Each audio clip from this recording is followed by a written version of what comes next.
Hi, everybody. It's Mark Rushton of markrushton.com. It is Sunday, April 18th, 2021. And this is Realtor Recon for Artists, number 19. Fonzie apartments, granny flats, carriage houses, and Gambrel garages. And yeah, you like the shirt? You like that? I've had this for a while. It's the first Wire album, Pink Flag.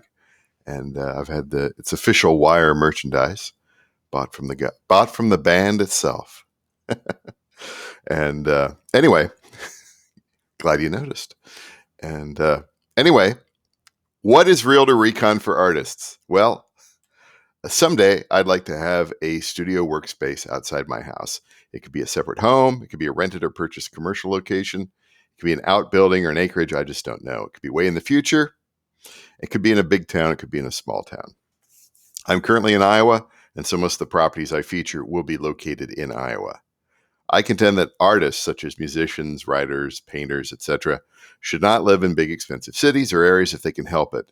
If they have a bit of income from their work, they should consider moving somewhere cheap, like the sticks, and owning property rather than renting. It'll give you time to focus on your work and build your career. Using realty websites is a great way to do some advanced reconnaissance, and that's what I do here with this video. And of course, try to give out some ideas.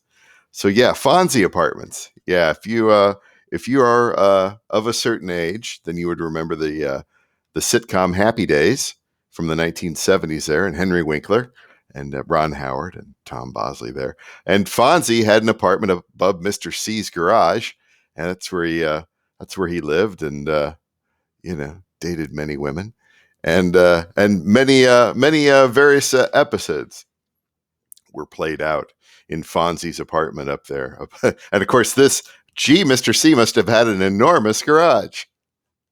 Well, you'll see one here in a little bit. It's sort of, I guess, they have different terms for them. Mother-in-law house, granny flats, carriage houses, that sort of thing.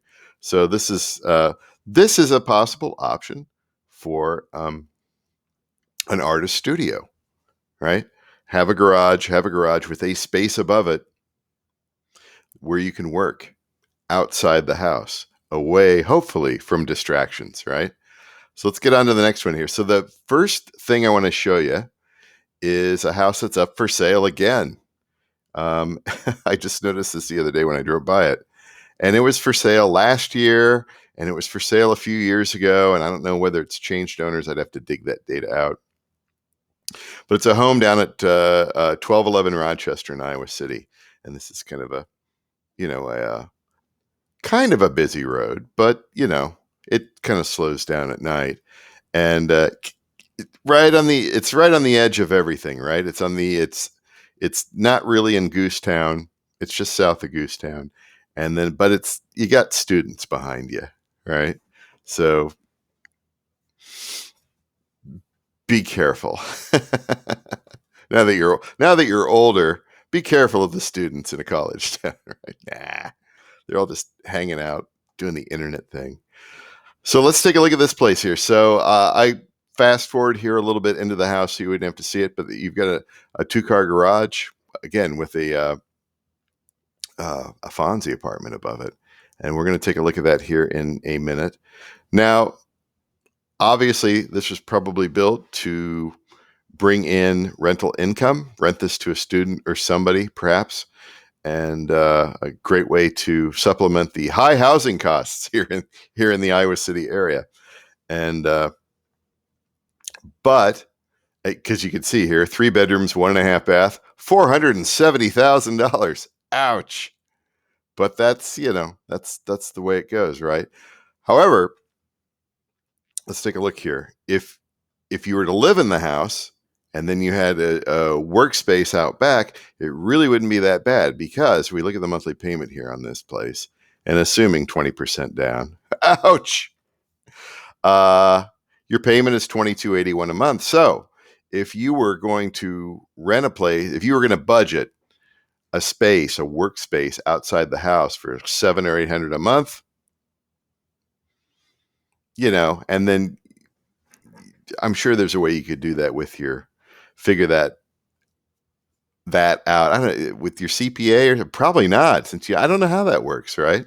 That'd be a question. That'd be a question for my CPA. It'd be like, I know you get like a home office deduction sort of thing. It's a kind of a set rate and everything like that. I don't know if you had like extra space out. You probably wouldn't be able to do that.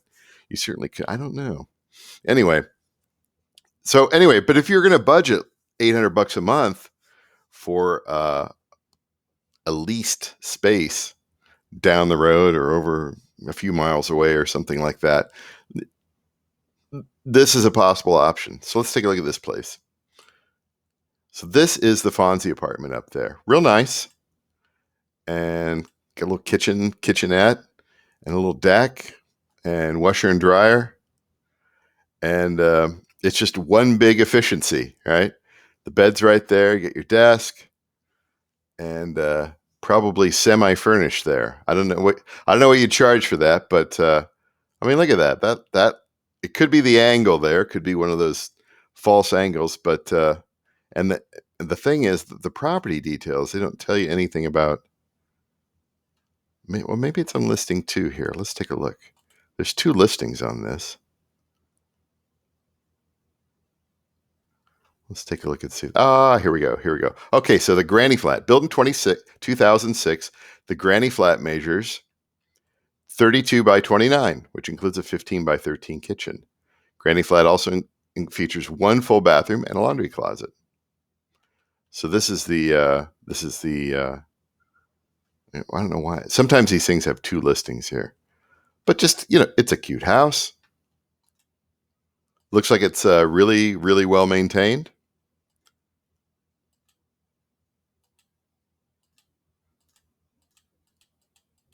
Yeah. I don't really care about the house.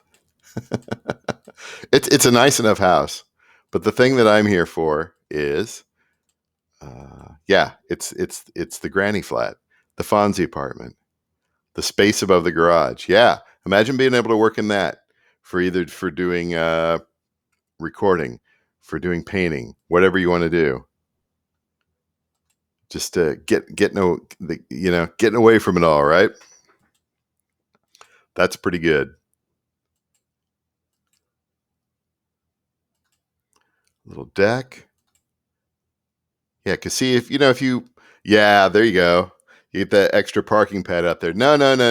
You're on the parking pad if you were renting that out, right? And then, of course, we have the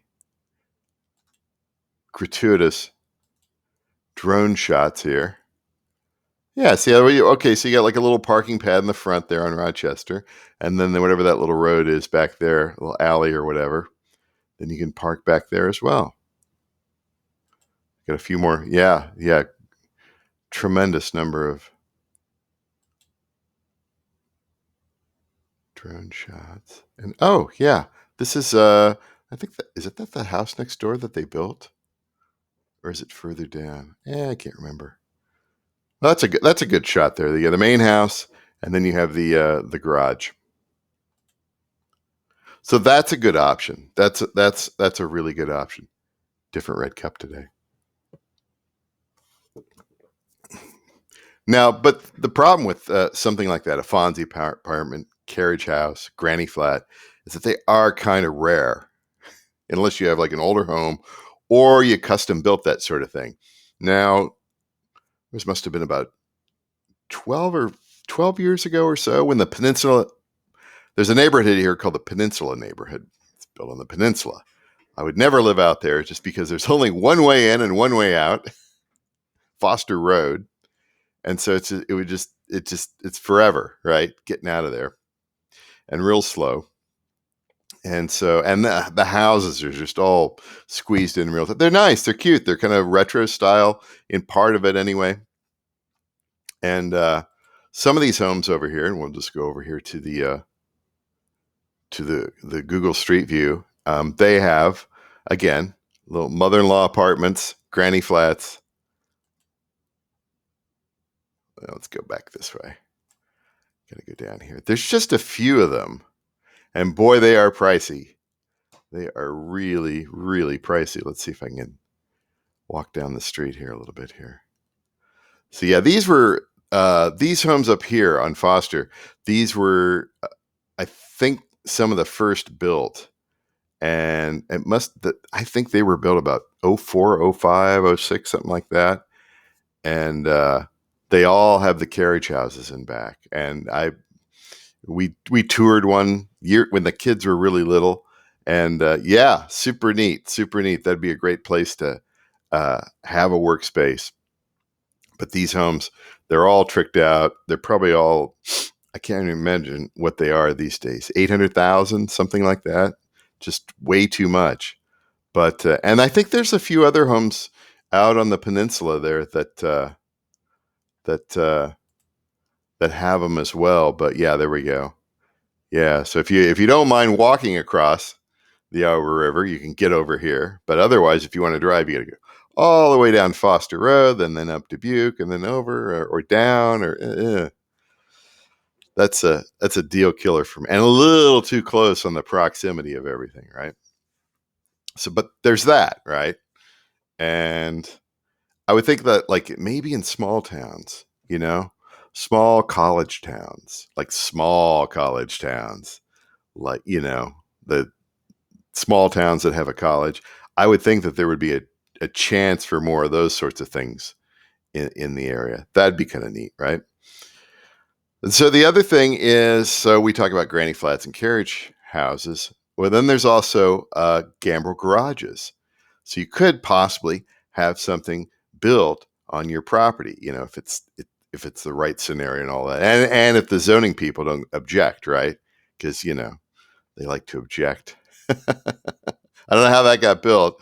Oh, you want college students to rent out a space and have it be somewhat affordable? How dare you? So I watch a guy every now and then on YouTube, Ken's Carpentry. He works in Vermont, and he builds garages, but he builds these Gambrel style garages. So you have things like this, where you have a garage and then you have sort of a workspace upstairs.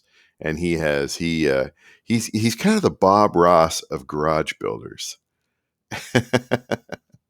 And so he always talks about building what the customer wants.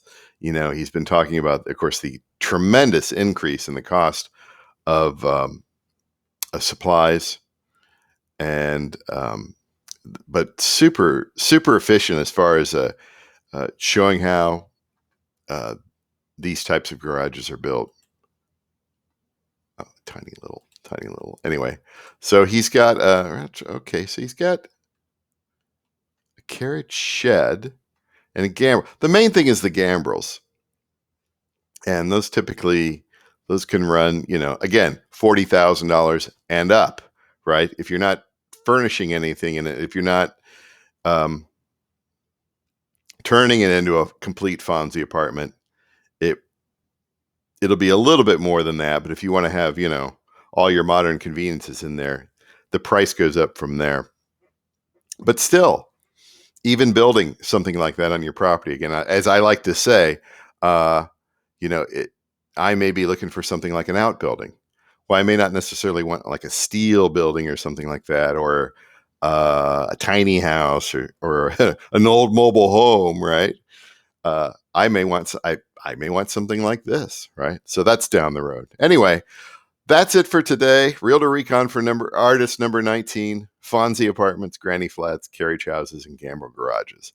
And I'm Mark Rushton of markrushton.com, and we'll see you on the next one.